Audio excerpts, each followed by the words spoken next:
Hi, hello, Love Nest. It is me, Sarah. Don't mind me and my Halloween spooky Thanksgiving black lipstick. Sometimes you just feel like being fun and courageous and a little quirky. Today, I wanted to talk to you all about what I've been doing, which is my forgiveness letters. What is a forgiveness letter? Basically, what it sounds like. I write letters to people who I feel have hurt me, that I'm harboring unforgiveness towards. Maybe you're like me and not very comfortable with confrontation or speaking out my truth or not wanting to hurt another person because I'm hurt. But you can't just stuff these feelings deep inside because then they'll fester and fester and fester. I have probably been writing forgiveness letters since 2008 when I realized that the words that I needed to say, I had troubles articulating. They weren't coming out right. I was causing more hurt than good. And some stuff is not even their fault. Stuff that they wouldn't know or receive, or they would receive spitefully. I hope all this makes sense. So I started doing forgiveness letters. Usually you know who you need to forgive. Usually you know what person or people or yourself or belief systems that you've been holding on to that have been holding you back that you need to just say you're sorry for. Some forgiveness letters are that. I am so sorry that I hurt you, and I'm sorry that my words came out that way. I understand why what happened. I just didn't have the emotional maturity to handle it. And some forgiveness letters are like, fuck you. You suck and you hurt me. But you know what? For the sake of myself, I wash my hands from it, and I pray you learn from your mistakes. I always think of Kesha's song, Praying. I'm praying that you figure yourself out. So what do? I like to think of a person. Usually I know my dreams will tell me. That's how I receive it. I'll have a dream with a person in it, and then my subconscious behavior towards that person is usually a pretty good indication if I'm harboring any negative emotions towards them. First things first. I love candles. I love lighters. I love fire. You're gonna need blank paper. It could be lined paper. I don't like using journal paper because you don't want to keep your letters. That is the most important thing. You need to release it and let it go. So you need to get rid of your letters. So I like loose leafed, out of notebook papers. Unless you love writing in a notebook and tearing it out, that is therapeutic for you, then you do it. For me, I get frustrated that there's torn papers in my journal, and then every time I look at my journal, I'm actually reminded why there's ripped paper in my journal, and then it brings it all back. Loose leaf paper! A pen. Oh, that's my dog. Hi, baby, you wanna come say hi? So this is Ghost. The ghost part of Ghost in the Moon. Pens. Pens are great. Fire is great. And whatever way you want to set up your space. When I started writing letters in 2008, I had music and dark rooms, and I think candlelight. Candlelight has always really spoken to me. So you don't necessarily need those things, but you have to listen to yourself and figure out what works for you. What space do you need to create in order to have a positive, cleansing, healing session? I like to start my letters off as if I'm going to send them to the person. So I will write, Dear so-and-so, and I will go on to talk about what I'm feeling. Sometimes I use positive words. I understand that what you did or what this situation has. So I have made a letter for every ex-boyfriend and our breakups. And my letters are usually grateful that we're not together anymore. I'm so happy how things have turned out. So I always start, and I always try to put gratitude in all my letters. Yes, I was hurt. Yes, it sucked. Yes, I felt like our relationship was not healthy. I learned things about what not to do in a relationship and who not to be in a relationship and how to be authentically me while being with somebody else. Now, there are some people in your lives that I genuinely think the gratitude is not going to look the same way. The gratitude might be something as simple as I realized who I am And it's not that, and I hope you realize that too. I now know my strength and my worth, and I hope that one day you heal yourself. And so sometimes gratitude is simply just looking at yourself as a stronger person. I can use my story, I can use what you did to me to stop other people from being in that same situation. That's empowering. So always add those beautiful things into your letters. They could be at the beginning, they could be in the middle, they can be at the end. It doesn't matter. And then just write it out. Talk about the situation. Talk about what hurt you. What are you holding on to? What about that person are you still holding on to? Like, I hate the way you made me feel. Well, how did they make me feel? Well, you made me feel unworthy. You made me feel shame. You made me feel guilt. And you go, okay, I don't have to feel unworthy anymore because I know I'm worthy.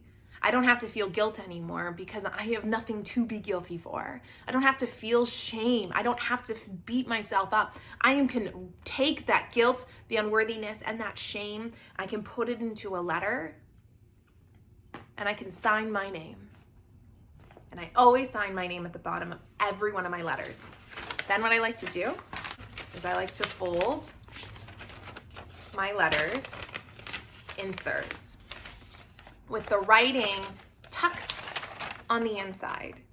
So if you write front and back, grab another piece of paper and cover your writing. And then I let it sit until I'm ready to burn it. Now, how do you know you're ready to burn it? You'll know when you're like, I am done with this letter. Sometimes you write that letter and right away you're like, I can burn this. That's amazing. I once sat on 5 very, very, very, very strong letters for, I want to say about 3 months before I burned them. Why did I wait that long? They were very hard letters. Even though I had written them down on paper to forgive them, I wasn't fully ready to release it. If you're a type of person who's like, I can't do fire, I shouldn't be around fire, you can also rip your letter up and you can flush it down the toilet. You could soak it in water. There's other ways to dispose of things like that.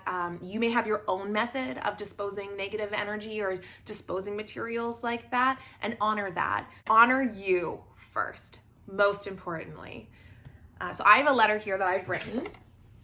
I won't go into details because I feel like that could get you into some sort of legality trouble.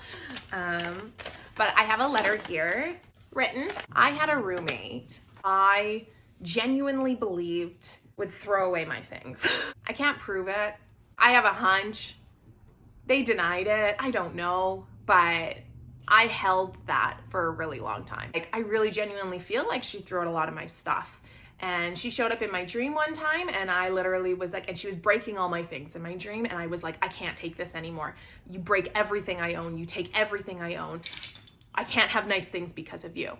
Da da. That's why I have to write a letter.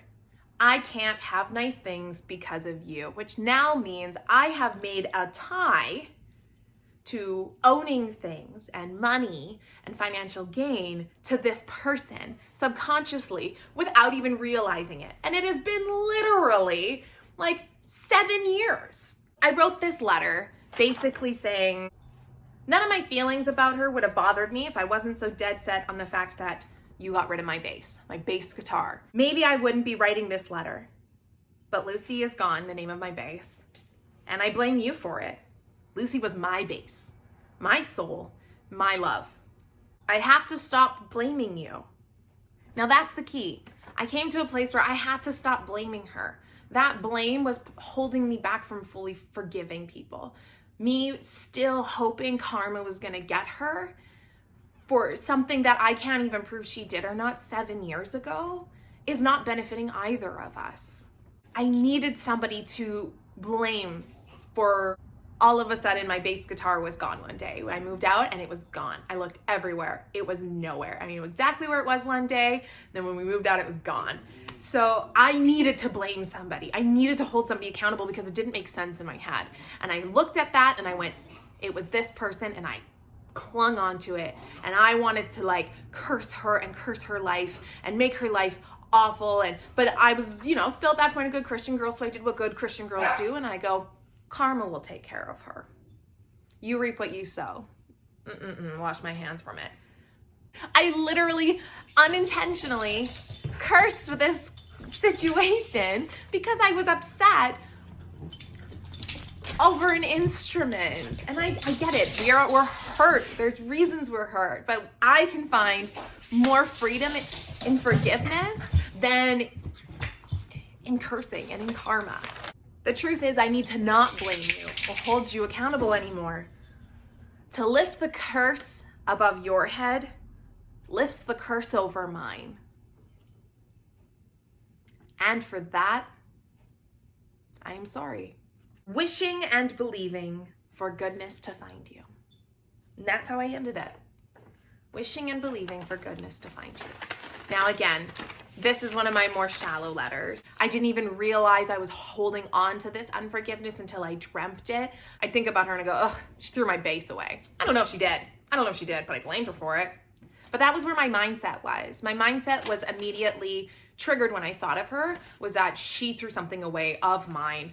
That was mine. And I hope it happens to her. Like, it's this weird thing where now I'm like, no. I'm holding back my own blessings because I have cursed somebody. So now I get the most beautiful thing to write a forgiveness letter. And I always date them. My burning ceremony, easy. Do what you feel is best for you. So if you having a bonfire, perfect time. Under the full moon with a bonfire, even better. If you're inside, make sure you're safe. If you're using fire, that's all I ask. Make sure you're safe. But the releasing of the letter comes. You gotta read your whole letter out loud. Now, it doesn't have to be around people. I'm a very private person. I don't read my letters out loud to people. I feel you've got to use your throat to verbalize exactly what you wrote from inside. And then after you've read it out loud,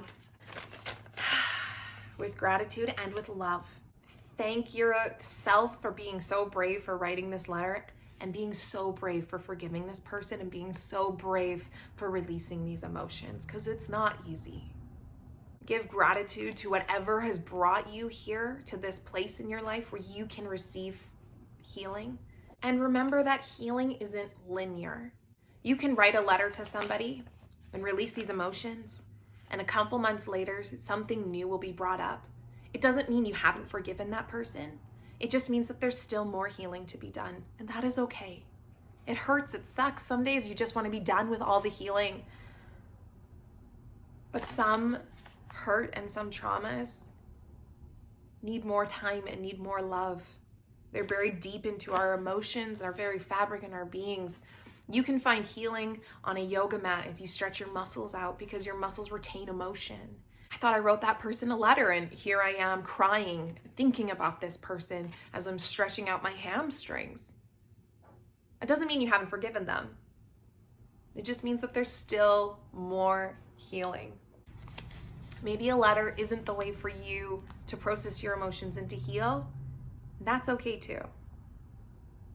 It works for me doesn't necessarily mean it's going to work for you. And that's okay as well. Honor yourself. Honor where you're at and honor your space. Honor your emotions. I think when you start honoring yourself, your space, and your emotions, that is when you actually allow true healing to happen. Instead of stuffing down the hurt, stuffing down the anger, putting on a happy face and taking on the world on your chin. That's not honoring yourself or your emotions or your feelings.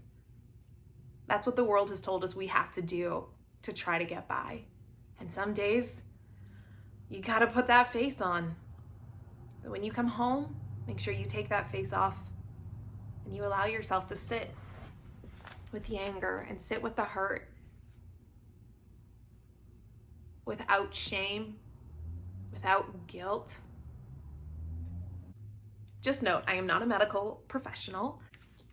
This is just a tool that I use and have used that I find genuinely help me in my healing process to release hurt and anger towards people.